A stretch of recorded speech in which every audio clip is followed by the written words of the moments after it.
Aí, irmão, tem uma coisa para te dizer.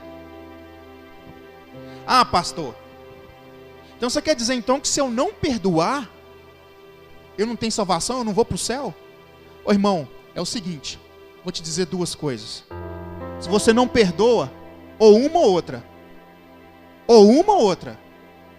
Ou se você não perdoa, uma ou outra. Ou você está perdendo a sua salvação, ou você nunca teve ela. Pronto, e falei. Só achou que teve. Só achou que teve. E eu estou aqui hoje para abrir os seus olhos. Porque tem muita gente escorregando para o inferno devagarinho. Achando que tudo é mil maravilhas. E na verdade o inimigo está agindo astutamente. Na caladinha. Colocando a gente super acomodado no nosso sofá.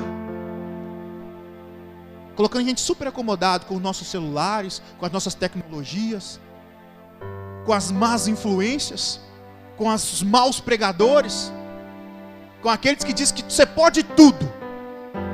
Você pode tudo. Tudo. Daqui a pouco, se o mundo continuar desse jeito, eu não vou estar podendo nem falar o que eu estou falando aqui agora, porque eu já sou, só de eu estar falando isso aqui, eu já sou antiquado. Para mais da maioria das pessoas lá fora. Ah, que nada. Que nada. Irmão, você já é salvo, você não precisa disso, você já é salvo. Jesus Cristo já te salvou, sim. Entenda uma coisa, Jesus Cristo me salvou. Ele morreu na cruz por causa dos meus pecados, dos passados, do presente e do futuro. Então vou te dizer que agora, para clarear sua mente. Ah, pastor, então quer dizer então que se eu pecar aqui agora, mesmo que eu peque aqui agora, eu esteja salvo? Sim, você está. Porque é a graça. Só que tem um outro detalhe muito importante. A gente vai ler outro detalhe muito importante. Antes da gente ler, você vai entender uma coisa. Se você ama a Deus, você não vai viver uma vida de pecado abundante não, cara. Tem uma diferença daquele que peca, daquele que peca, que se arrepende, que erra. Esses são os normais. Não importa a gravidade, não. E tem uma diferença daquele que peca demasiadamente todos os dias e não está nem aí. Tem uma diferença para aquele que, quando peca, dá até um remorso nele. Quando ele peca, dá nele até assim uma tristeza. Ele fica até chateado. Mas logo aquilo passa e ele volta a cometer o mesmo pecado. E aí sempre coloca a culpa, não, eu não tenho força. Eu não consigo, eu não tenho força. Mas aí volta a cometer as mesmas coisas. E chega um ponto que esse pecado passa a ser tão comum que já sua consciência não está nem aí mais. E quando sua consciência não se arrepende mais, quando seu coração não se arrepende mais, você está praticamente sendo um apóstata da fé. Chama apostasia. E sem arrependimento você não é convertido. E se você não é convertido, você não tem salvação. Ah, pastor, mas o senhor acabou de falar então que Jesus Cristo já me perdoou dos meus pecados. Como é que você está dizendo que se eu pecar demais eu não vou? Sabe por quê? Porque você, pecando deliberadamente, você está descumprindo mais uma vez um grande mandamento, que é o primeiro.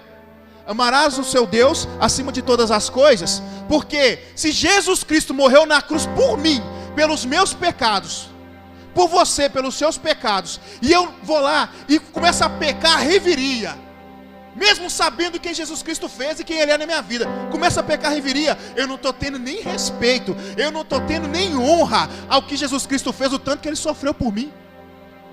O Pai enviou o seu Filho por mim. E eu não estou nem aí, eu peco, eu não estou nem aí, eu peco, porque eu estou sempre nessa constância de, não, eu vou chegar lá, eu vou dobrar o meu joelho e tudo vai acontecer, beleza, irmão. Agora, se você estiver arrependendo de verdade, tem uma coisa que o arrependimento traz. O arrependimento traz conversão e mudança de direção. O arrependimento ele não traz uma tristeza, não, ele traz uma mudança de direção. Quando você se arrepende, você está arrependido de verdade, seu coração está sofrendo por isso, automaticamente o que você quer fazer? Você quer parar de fazer o que você estava fazendo e começar a fazer coisas novas, correr daquilo que está te fazendo pecar.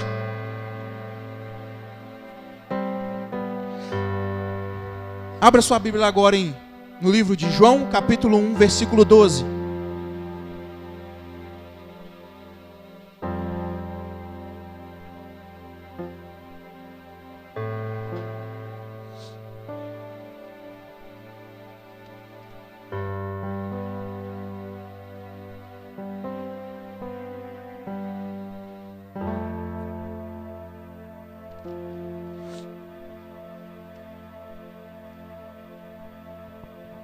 Diz assim: mas a todos quanto receberam, deu-lhes o poder de serem feitos filhos de Deus, aos que creram no seu nome, os quais não nasceram do sangue, nem da vontade da carne, nem da vontade do homem, mas de Deus.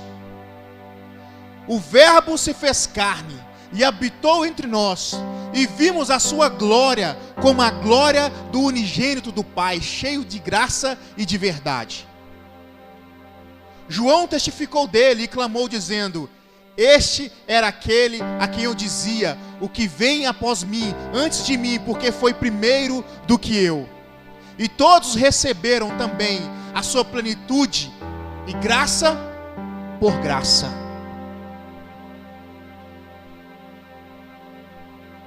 A salvação foi dada para mim e para você pela graça. Mas essa graça, irmão, foi paga com sangue. E esse sangue ele tem que ser valorizado. Ele tem que ser, irmão, ele tem que ser precioso na nossa vida.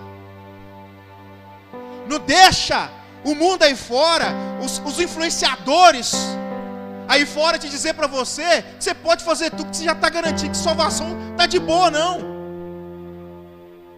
Porque com os olhos fechados, achando que tem uma luz muito grande, está sobre os seus olhos, e você não está vendo a verdadeira luz de Deus. Nos últimos dias haverão falsos profetas, homens sábios que enganarão até os homens mais sábios dessa terra. Haverá. Devagarinho eles estão se levantando, e pessoas estão indo de balde. E falar, irmão, já que você pode até pensar também, o perdão, a falta de perdão, como eu disse, também é desobedecer uma lei. Jesus, irmão, como eu disse, ele veio, morreu pelos nossos pecados.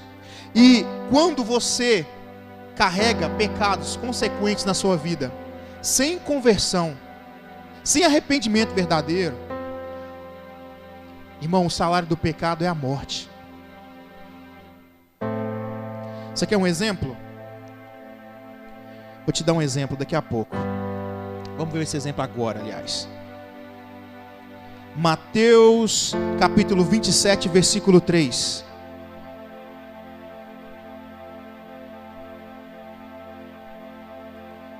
E diz assim, ó: então Judas, o que traíra, vendo que fora condenado, trouxe arrependimento, as 30 moedas de prata, aos principais sacerdotes e os anciões, dizendo: pequei traindo sangue inocente.